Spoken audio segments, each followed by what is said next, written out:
This is the story about a boy and his dog. Uh, what's up, guys? Chun is back. And yes, I have returned to Wi-Fi, which I never forgot about. But you know, it's a little harder to find a 4th gen Wi-Fi battle these days unless you know people that are willing to do it. Today we have a DPP OU match against 1mil456. This battle took place a while ago, a few weeks after Smogon Tour XIII ended. In fact, I almost wasn't going to narrate it because 1mil hasn't played 4th gen in a while since he now plays 5th gen. And when Smogon Tour XIII ended, I took a break. I didn't even touch Pokemon at all. I didn't even look at it for about 6 weeks when this battle took place. But he did make a new team that he wanted to test out.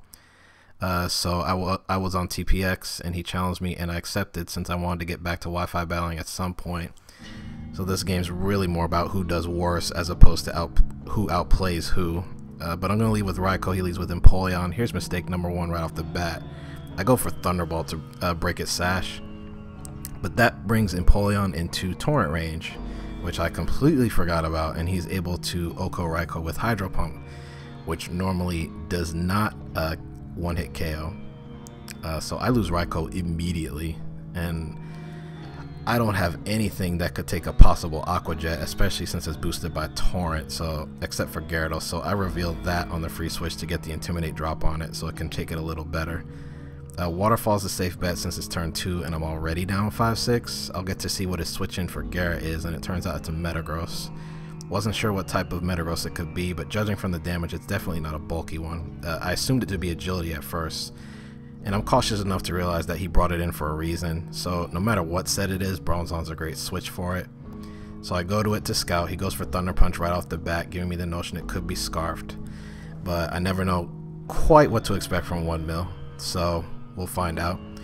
I almost clicked Payback here so I could try to catch Empoleon, but in the end I just went for Stealth Rock to get it, just to get it over with.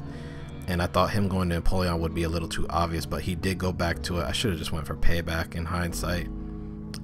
Because Gyarados would have had a much easier time since I don't have a spinner and I have Aerodactyl as well. So brings in Heracross on the free switch. I assume it's Scarfed. I stay in and I didn't calc the damage at all. I think I wanted to see what he locked himself into. I assumed I could take a close combat and I thought he'd predict Gyarados coming in and possibly go for Stone Edge, but that's a risky move on his part. So Bronzong goes down, which turns out to be pretty big as the match goes on. I go back to Gyara on the free switch. I just go for Waterfall again to either hit Metagross if he comes in again or something else if he has another switch in for Gyarados. Turns out he does, and it's a Starmie. So yeah, Bronzong's starting to look more useful already since it's my best switch into Starmie. I can still deal with it, but my other checks have to come in safely. His Starmie's got leftovers, so it's most likely a spinner variant, and I decided to reveal Tyranitar since even Thunderbolt followed up by a Surf would not Oko in the sand, assuming it is the standard rapid spinner. He spins the rocks away, so that might tell you he's got a flying type waiting in the wings, possibly Dragonite or a Gyarados of his own. And I really don't have any other safe switch-ins for Starmie since everything else is weak to water, electric, or has really bad special defense. So I stay in and go for Dragon Dance. He surfs and gets a crit, Okoing the T-Tar. I thought it was a big deal at first, but you'll see later on why it might not have been. But I reveal Magneton on the free switch since that's the only thing I have that can force Starmie out at that health level. I know he's going to switch, but I have to Thunderbolt since I don't have a choice. He reveals Gliscor, so 1mil is playing this out pretty well because he's been revealing pokes only after the checks and switch-ins I have for them get KO'd. Again, Bronzong would have been nice since it has Hidden Power Ice, or even Tyranitar, but I'm forced to switch here since I still need Magneton to check Starmie, so I go to my last switch-in that I have for Gliscor Gyarados. He does go for Earthquake. I try for the Dragon Dance, even though Taunt's pretty obvious. I was hoping maybe I could catch him over-predicting and try to get some type of sweep going, but he taunts. And at this point, I realize he's just going to go for the safe, obvious moves. So I just start dancing around between Gyarados, Magneton, and I eventually reveal my last, which is Aerodactyl. But I'm in between a rock and a hard place. Gyarados can only switch in so many times before Stealth Rock and the Sand get him, and if Arrow catches a Toxic, even Roost isn't going to help him out. So he is going to end up switching Gliscor out on my Arrow to go to Starmie, most likely anticipating Taunt, but I go right for Rock Slide. I think I just wanted to hit something at this point, as I didn't really see a way out of this game unless Gyarados gets to +2 somehow. So I do manage to 2-hit KO the Starmie with a follow-up rock slide, as I don't think Earthquake would have done the job at that range. So he's going to go back to Metagross, and wanting to make sure this thing was scarfed, I didn't want to lose Magneton either, so I stayed into Scout. It seems like a big mistake to me, since I could have just gone to Magneton directly, and if he did predict that and go for Earthquake, I get a free switch to Gyarados to get to +1 as he goes to Starmie, and then just bounce and hope for the best. Because Magneton can't sweep with Thunderbolt since Gliscor is around, so it has to use coverage moves instead. But I sack Arrow and go to Magneton now to trap it.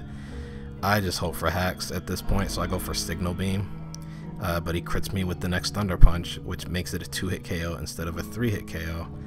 And that's the nail in the coffin. I would have at least been able to finish Metagross off had that not happened, giving me a very small chance, but he still has one unrevealed poke, which has to be a flyer, and it really could go either way depending on what it was. But because of the crit, Magneton's going to go down and Gyarados will follow suit, and that's the game. Turns out the last was Dragonite, so without the crit, he'd still have the advantage, but it all would depend on the last few moves. It was a decent game. Like I said, it would all come down to who would play worse, seeing as neither of us had played 4th gen in a while. When I don't play for 6 weeks, this is what happens to me, I guess. But it was a good game, 1mil.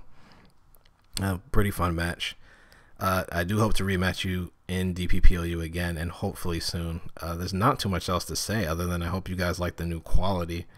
As I said in previous videos, I'll be mixing it up between this and webcam recordings, depending on the way each Wi-Fi battle plays out. But tell me what you think and what I could possibly improve on in the comments below. But until next time, Chun is out, guys. Peace.